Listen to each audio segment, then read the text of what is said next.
This is the latest remnant fly. If you don't know what the remnant flies are, there's a link in the description to the original introduction video where I talk at length about what the remnants are. They're just pieces and parts from various classes and projects and things that were good enough to keep, let me say, too good to throw away, but still had some life left in them. Anyway, there's a link in the description down below. You can go look at that video and look at some of the other remnant flies. This one turned out to be kind of a hopper pattern. We're right in the middle of terrestrial season here, and I'm doing a number of hopper patterns. This one was kind of on my mind actually at one time, something like this. Thought it'd be a great time to get some foam out and try and do something. So this is a little foam, some deer hair and rubber legs, and that is about it.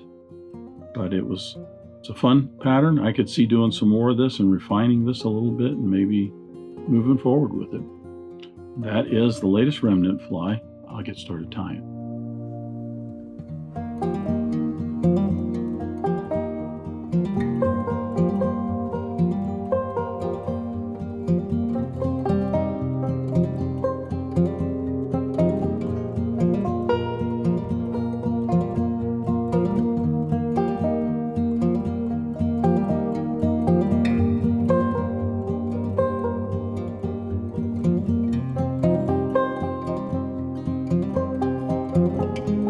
Okay, so this is the latest remnant fly.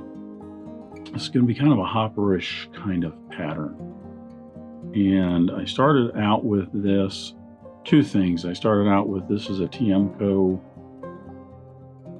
oh, it's escaping me, 200R, that's what it is. And probably about a size 4, maybe a 2, a little bit bigger. Anyway, I'll debarb the hook on this. It started out kind of with that and a hopper pattern, simply because it's August, it's terrestrial season, we've got lots of topwater action with terrestrials and everything, and I've been wanting to do just kind of a quick hopper or foam pattern, something been rolling around in my head. So that's what we're doing. I have, my thread is going to be a UTC 140 Denier in black. I'm going to start my thread about an eye length behind the eye of the hook. I'm going to advance my thread down the hook shank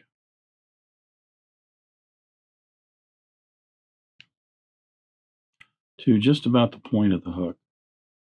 You don't really want to go much more than that, at least I think. That's the thing about these remnant flies is, again, these are freestyle kind of fly thoughts, ideas in your head, and you're just doing it, and who knows how it's going to turn out here. So I've got some Chartreuse foam and some black foam. This is about, the width is going to be about the gap of the hook. I want both of those to be about the same. So let me cut the black here. I want the black to be longer.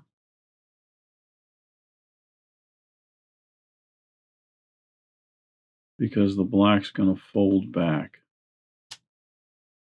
So we're just going to keep the black one a little bit longer for the time being.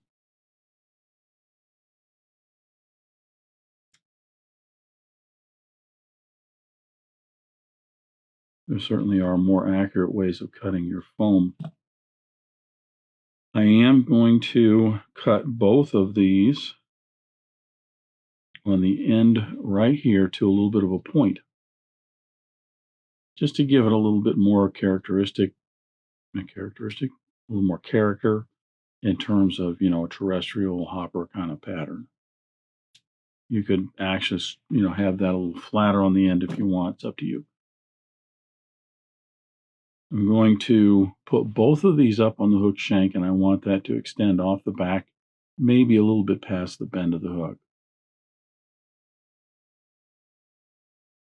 I'm trying to think if that's how I want this. I don't think so. What I think I'm going to do is instead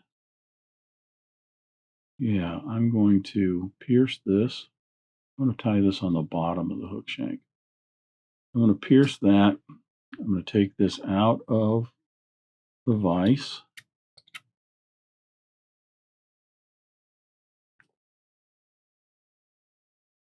And I'm going to put that foam onto the hook. Then put this back in the vise. See that I have that about right. There we go. And then get my thread back down here. Yeah, that's what I want to do. I'm going to bring this around.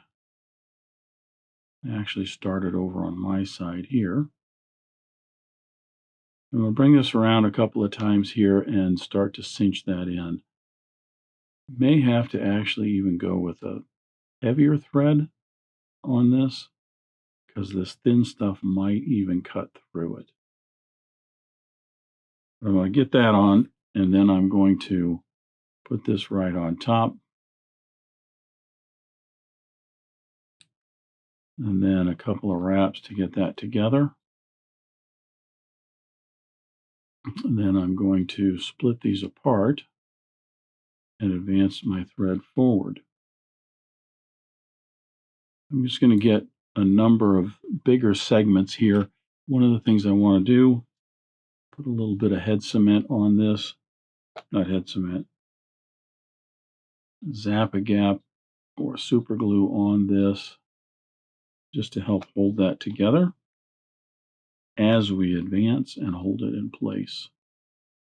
So I'll squeeze that together there, bring my thread over and around a couple of times, pulling that in just a little bit, a few more wraps to make a segment, separate those, advance my thread forward,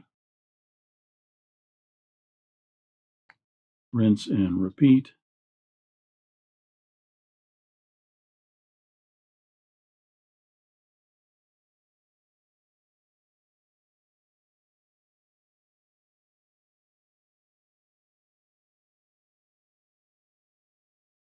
Bring this forward a little more.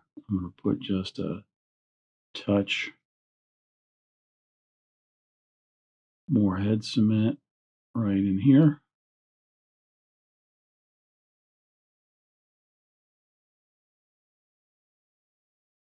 Bring this down, another segment,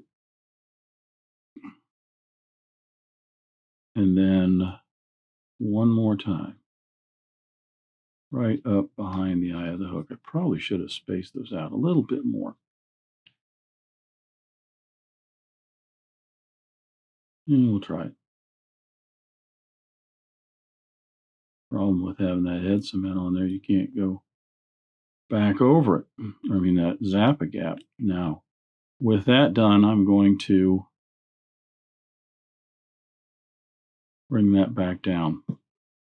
Yeah, looking at it now, could have made these just a little bit narrower so that that would be more even. But hey, live and learn. There you go.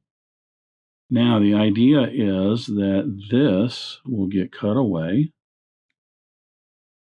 because we don't need it.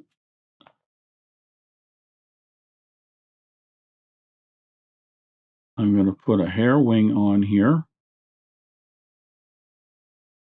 Actually, I'm going to come back one wrap back this way to put my legs in real quick. I've got some Sili legs. These are just a Chartreuse and black barred Sili leg.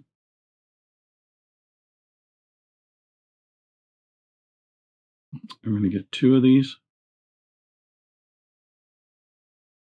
And I'm going to put them on one side.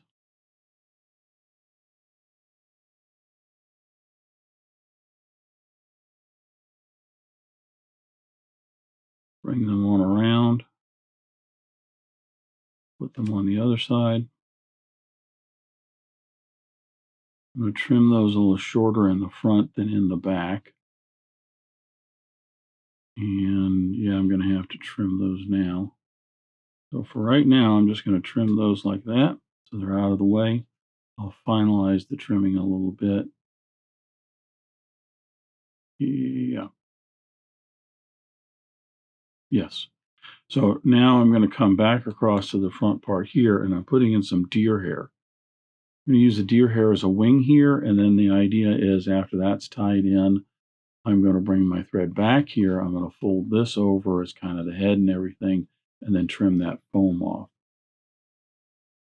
So I'm going to get large fly like this, probably about a pencil in diameter of deer hair.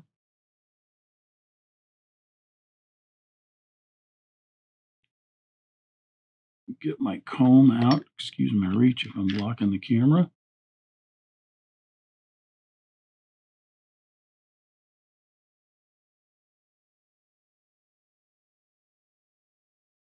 Clean that under fur out.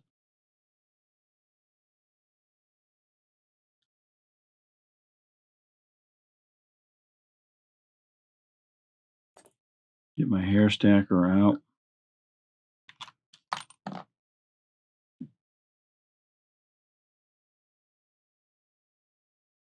Clean that up still a little bit. See, this is all the stuff I normally do in my videos off camera, so it's all ready to go. Now you get to hear me bang on the desk. That's pleasant, isn't it? Get that all stacked. And now I can tie that in. I want this to all go back, maybe about the back of the body here. Doesn't have to be as long as the body here. It's going to flare way too much. So I'm going to come back maybe a little bit past there. And I'm going to cut all the excess off here. So when I put this in, I'm just tying in and lashing down the butts right here, just like this. And I'm going to work my thread through there, kind of cleaning all that up, but making certain it's all good and lashed in. And then, yeah. Interesting. Let me bring this forward, my thread over, back down. Certain there's a neater way of doing this. And then the thing I don't want is this hair to try and go around the hook shank. Maybe since this is where I'm putting the legs in, leave the legs out, which is originally what I was going to do. Then get that foam over there, right there. Make certain I got my legs separated okay, because I got one there I don't want there. Okay, pull that down just a little bit, and that's where we're going to end it. So yeah, the front probably could have been tidied up a little bit more. Maybe cut that chartreuse off a little bit further back. I don't know.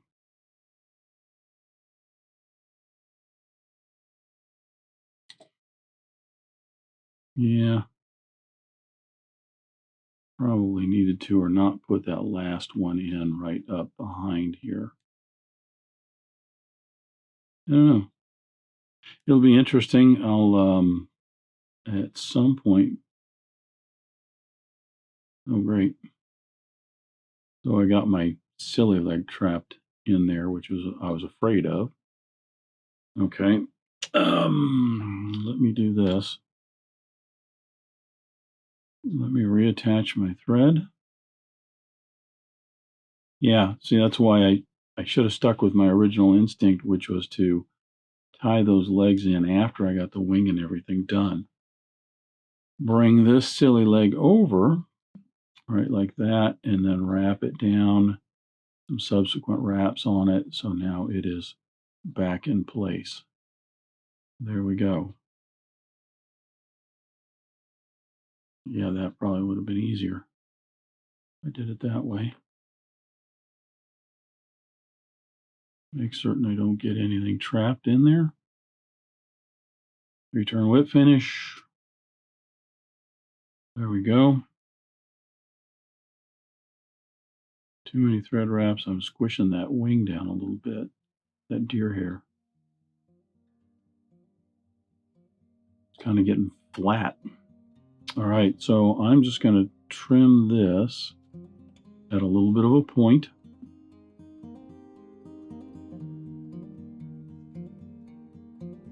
Like that.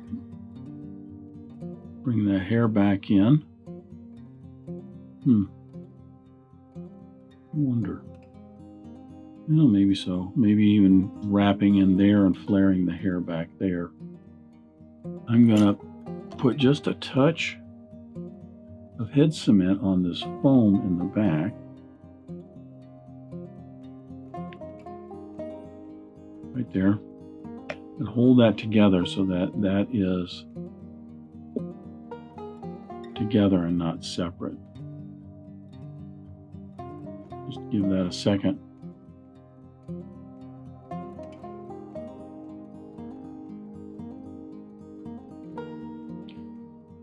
Now, last, I'll trim these legs off. I want these to be shorter, and these probably just about the length of the body.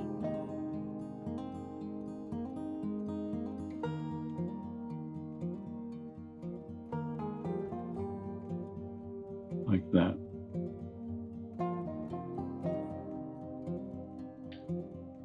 So, there is the latest remnant fly, kind of a grasshopper thing, and be an interesting pattern to pursue a little bit and see what else I could do. It's got some aspects of other hopper patterns, as many of them do, but you know, I imagine if you work at this and get the procedure down, that would be a fairly quick and easy hopper pattern. Head's not as clean as I like it, but this will be fun. I'll try and get this out this next week and actually see if I can't catch a few smallmouth on that. That's the latest remnant fly. Nice little terrestrial hopper pattern. Thanks for watching today. Thanks for joining me at Devise today. I hope you learned at least a new pattern, if not a new technique, maybe a tip or trick here and there.